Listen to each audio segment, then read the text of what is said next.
Love&Gelato by Jenna Welch, Chapter 1, Part 2. I looked like I'd been dragged through 3 different time zones, which, to be fair, I had. My normally tan skin was pale and yellowish looking, and I had dark circles under my eyes, and my hair had finally figured out a way to defy the laws of physics. I wet both my hands and tried to smash down my curls, but it seemed to only encourage them. Finally, I gave up. So what if I looked like a hedgehog? Who'd discovered Red Bull? Fathers are supposed to accept you as you are, right? Music started up outside the bedroom, and my nervousness kindled from a flame to a bonfire. Did I really need to eat dinner? Maybe I could go hide out in a room somewhere while I processed this old cemetery thing. I didn't process it, but then my stomach roared in protest and I did have to hit. There she is, Howard said, getting to his feet as I walked into the dining room. The table was set with a red checkered cloth, and an old rock song I sort of recognized was playing from an iPod next to the entryway. I slid into the chair opposite them, and Howard sat down too. I hope you are hungry. Sonia's such a great cook. I think she missed her calling in life. Not that it was just the two of us, it sounded way more relaxed. Sonia beamed. No way, I was destined for life at the memorial. It does look good, and by good, I meant amazing. A steaming pan of lasagna sat next to a basket of thickly sliced garlic bread, and there was a salad bowl piled high with tomatoes and crisp-looking lettuce. It took every ounce of my willpower I had not to dive right onto the table. Sonia cut into the lasagna, placing a big gooey square right in the center of my plate. Help yourself to bread and salad. Buon appetito. Buon appetito, Howard echoed. Buon appet something, I mumbled.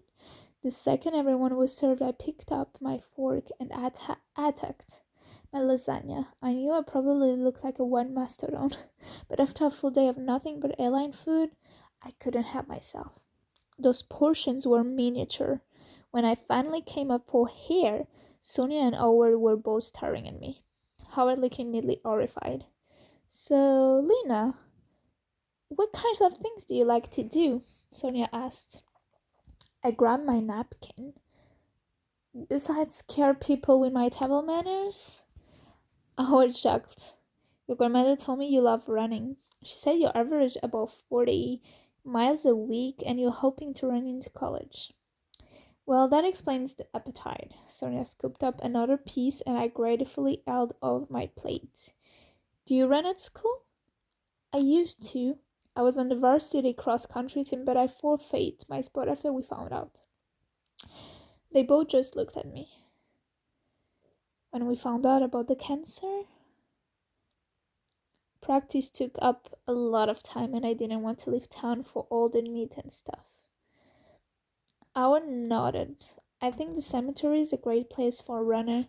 Lots of pace and nice smooth roads. I used to run here all the time before I got fat and lazy. Sonia rolled her eyes. Oh, please, you couldn't get fat even if you tried. She nudged the basket of garlic bread toward me. Did you know that your mother and I were friends? She was lovely, so talented and lively. Nope, didn't tell me that either. Was it possible I was falling prey to some elaborate kidnapping scheme? Would kidnappers feed you 2 pieces of the best lasagna you'd ever had? And if pressed, would they give you the recipe? Howard clipped his throat, snapping me back to the conversation. Sorry, no, she never mentioned you. Sonia nodded, her expression less face, and Howard glanced at her, then back on me. You're probably feeling pretty tired. Is there anyone you want to get in touch with? I messaged your grandmother when your plane arrived, but you're welcome to give her a call. I have an international plan on my cell phone. Can I call Hattie? Is that the friend you were living with? Yeah, but I have my laptop. I could just use FaceTime instead.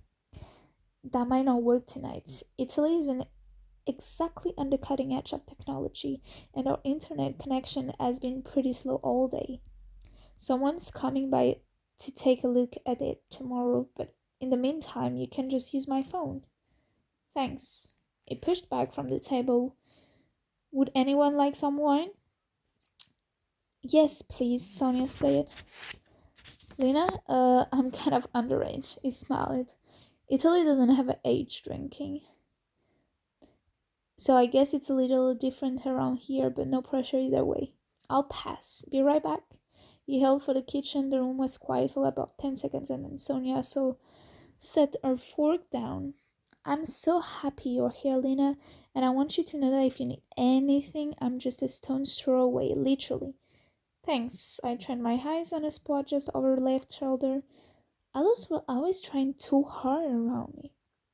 They thought that if they were nice enough, they could make up for the fact that I'd lost my mom. It was kind of sweet and horrible at the same time.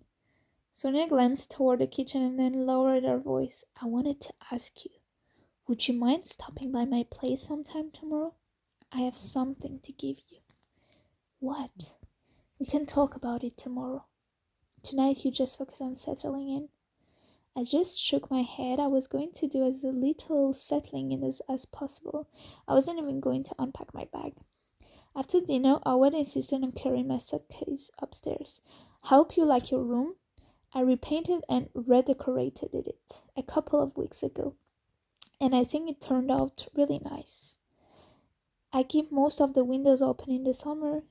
It's a lot cooler that way. But you feel free to close yours if you'd prefer. He spoke quickly, like it spent all afternoon rehearsing his welcome speech. He set my bag down in front of the first door. Bathroom is right across the hall, and I put some new soap and shampoo in there. Let me know what else you need, and I will pick it tomorrow, okay? Okay. And like I said, the internet's been pretty spooky, but if you decide you want to try it out, our network is called American Cemetery. Of course it was. What's the Wi-Fi password? Wall of the missing, one word. Wall of the missing, I repeated. What does that mean? It's a part of the memorial. There's a bunch of stone tablets listing the names of soldiers whose bodies were never recovered. I can show you tomorrow if you'd like. No, thank you, I thought to myself. Well, I'm pretty tired, so I edged toward the door. He took the hint, handing me a cell phone along with a slip of paper. I wrote down the instructions for dialing the states. You have to put in a country code as well as an area code. Let me know if you have any trouble. Thanks. I put the paper in my pocket. Good night, Lena. Good night. He turned and walked down the hall, and I opened the door and dragged my suitcase in the room, feeling my shoulders sag with the relief of finally being alone. Well, you're really here, I thought. Just you and your 4,000 new friends. There was a lock on the door, and I turned it with a satisfying click. Then I slowly turned around, steeling myself for whatever Howard had meant by really nice. But then my heart practically stopped because, wow, the room was perfect. Soft light glowed from this adorable gold lamp on the nightstand, and the bed was antique looking, with about 1,000 decorative pillows. A painted desk and dresser sat on opposite sides of the room, and a large oval mirror hung on the wall next to the door. There were even some picture frames standing empty on the nightstand and dresser, like they were waiting for me to fill them up. I stood there staring for a minute. It was just so me. How was it possible that someone who hadn't even met me managed to put together my perfect bedroom? Maybe things weren't going to be so bad. And then a gust of wind blew into the room, drawing my attention to the large open window. I'd ignoring my own rule. If it seems too good to be true, it probably is. I walked over and stuck my head out. The headstones gleamed in the moonlight like rows of teeth, and everything was dark and eerily silent. No amount of pretty could make up for a view like that. I pulled my head back and then took the slip of paper out of my pocket. Time to start plotting my escape.